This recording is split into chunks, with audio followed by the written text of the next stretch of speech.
All right, now we're gonna start the groom. Because the condition of dude's coat, I'm gonna do a lower length on her today. I'm gonna use a 4F blade on the body. For the legs, being that this is 5 blade leaves a quarter and it's close to this length, I'm gonna blend this on her legs to remove the mats. I'm gonna start right after the beginning of the neck, and I'm not gonna go onto the head. And I'm gonna go towards the grain of the hair. You always want to make sure you go the direction of the hair to prevent from getting lines in the coat. And dogs with white hair, it's very easy to get lines in the coat. And it's always good to use the slicker brush to brush the hair back to make sure that you got all that hair, the extra hair.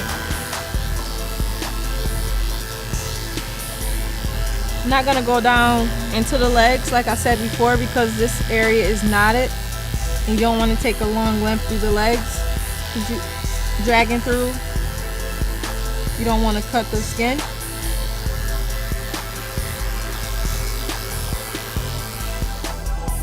I'm gonna get back here by the tail. Always, I recommend getting like a little, like 1/3 of the base of the tail, just so it could blend in from the body to the tail.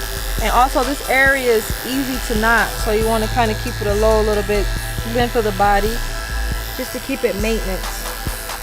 See how those knots are in there? So you want to, that area is really easy to get knotted.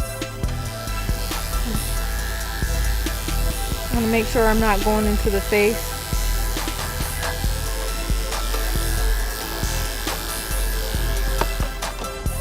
Again, I'm going to use the brush, back brush, just to make sure I got all the extra hair. I want to make sure it's nice and smooth and an even cut. I'm going to lift her up a little and get the stomach.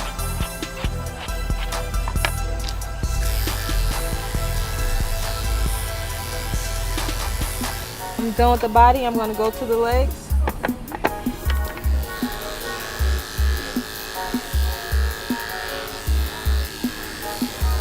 You see where I stopped at? Like right below her thighs.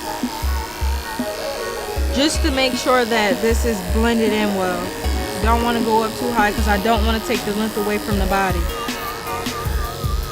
Always want to make sure when you're clipping their legs, to keep their leg in a comfortable position where it's not making them strain on their leg or uncomfortable. You don't want to hurt them. Go back and make sure everything is blended, because I use 2 different lengths and I want to make sure everything is even. I'm going to start right here, right here on the shoulder, and just back brush, and then I'm going to go down and work my way down the shoulder into the legs. See how that's all blended in and you can't even tell that I use 2 different lengths? The next step is I'm going to use curved shears to do her body. I'm comfortable using my curved shears, so I use these a lot.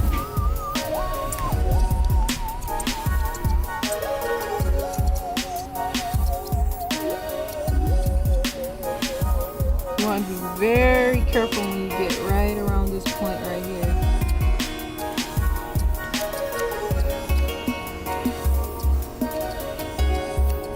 And right now I'm just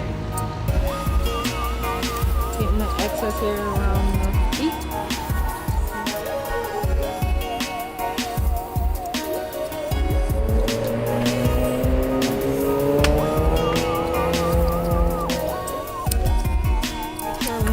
Watch your step.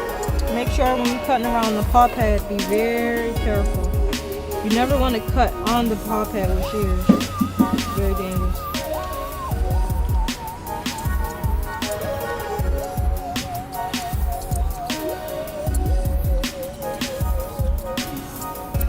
You get the job done at Grooming 911, right? She's getting sleepy. Today for dude, I'm going to do what you call a flag tail. Always want to make sure you take your scissors in this direction. Get a nice, even cut. You want to go with the curve of the shear. The main thing of today, what I'm coming to rescue for, is right here where the owner did, trying to groom her dog at home. Do not try to groom your dog at home, because this is what happens right here. A bowl cut. Reminds you of when you were a little kid and your mom tried to give you your first haircut.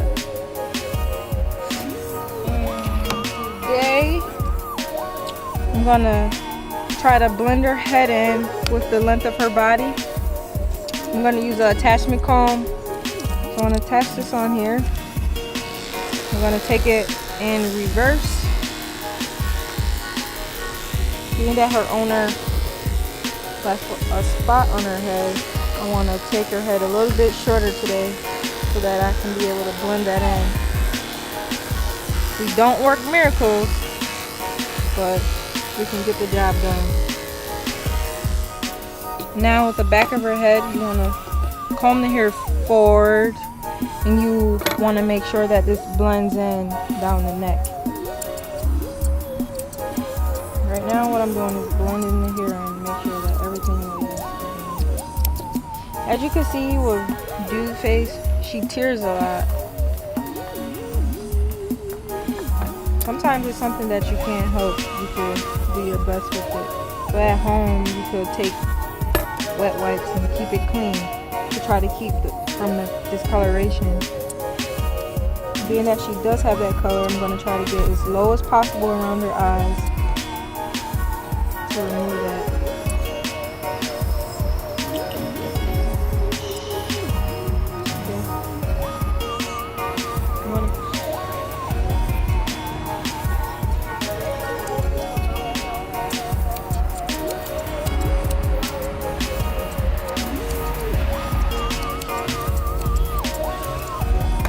This is how I'll keep my customers coming, because they love how neat and perfection I am when I'm working with their dogs.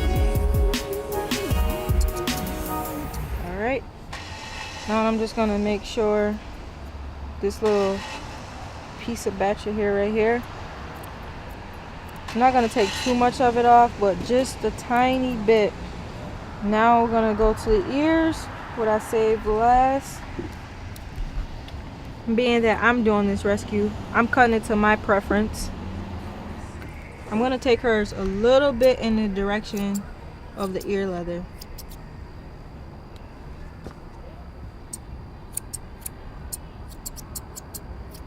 Being that she had a knot in this ear, there's a little gash right there, so I'm going to try to make it as even as possible. We have a finished, completed groom, and I'm just going to go over, look her over to make sure that everything is even and laying proper. Dude is all nice and clean, nice finished groom. Doesn't she look like a new doggy? Not scruffy anymore. Time to take her back to her owner and show her what Grooming 911 can do. Returning Dude back to her owner. Who is that? It's Grooming 911. Look what, Wow, she look like a new dog. look what I got for you, Ms. Thank Dude you lady. so much. I will always call on you. Right. And here's my business card. I want to make sure you hold on to that. Okay. And whenever it's case of emergency, you make sure you give me a call, and we don't want to have any more of those incidents. And I made sure I blend that in as best as I could. Okay, thank you She's so a new much. dog. Thank you so much. You have a nice night. Thank you. All right. See y'all later. And again, this is Grooming 911, Tequila Hill. I come to your rescue. Call her. She's a good groomer. Doodle Lady's the proof of that. Y'all have a nice night. Good night.